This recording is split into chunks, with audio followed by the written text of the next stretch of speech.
Je pense que nous allons assister à une pirouette à la vénézuélienne de la part de Donald Trump. Il s'est lui-même piégé dans cette affaire iranienne et il n'a pas suivi les conseils de son entourage, du Pentagone. Il a voulu absolument obtenir un deal qui, à terme, de toute façon, n'aurait pas pu être aussi bon que le deal de 2015 qu'il a lui-même jeté à la poubelle. Il a déployé une armada du jamais vu depuis 2003. Bref, il fallait bien qu'il justifie tout cela auprès des électeurs MAGA, puisque c'est toujours sa cible principale. Et en parallèle, il s'est pris une gifle le 20 février dernier de la part de la Cour suprême, humilié à la maison, humilié à l'extérieur. Bref, il fallait qu'il prouve qu'il était le boss.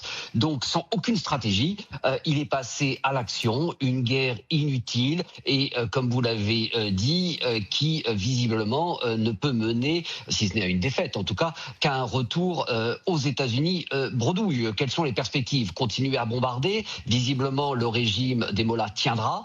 Il faudrait donc déployer des troupes au sol. Et là, c'est évidemment une perspective qui ne peut pas être réaliste. Il y a déjà eu, comme vous l'avez dit, de nombreuses pertes, plusieurs pertes de soldats américains. Si celles-ci continuent à augmenter, cela va être catastrophique. Donc, je m'attends personnellement à voir Trump, et d'ailleurs il l'a amorcé hier, à nous faire, comme je disais, une pirouette à la vénézuélienne, du style j'ai obtenu ce que je voulais, l'Iran me mange dans la main, nous avons accès au pétrole, nous avons le deal du siècle, c'est formidable, maintenant on arrête la guerre et on passe à autre chose. Effectivement, comme cela a été très bien dit par l'une de vos invités, nous sommes à quelques mois des midterms. Bon, celle-ci, de toute façon, s'annonce perdue d'avance. Il était quasiment certain que le président perdrait la Chambre.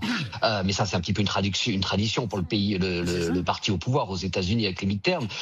Mais n'oublions pas que l'objectif de Vance et de Trump était probablement de contester le résultat de ces élections. Si l'hémorragie électorale s'il s'agit d'une hémorragie, s'il ne s'agit plus de quelques sièges perdus à la Chambre, mais de dizaines, voire d'une centaine de sièges, le Sénat perdu, il sera beaucoup plus difficile pour eux de contester. Donc Trump a tout intérêt aujourd'hui à faire machine arrière, puisqu'il il fonce vers le mur.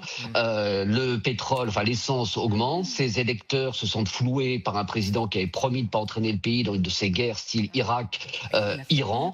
Et donc, je suis convaincu que d'ici quelques heures, quelques jours, une semaine, 10 jours au plus tard, Trump va nous annoncer qu'il a obtenu ce qu'il voulait et crier victoire.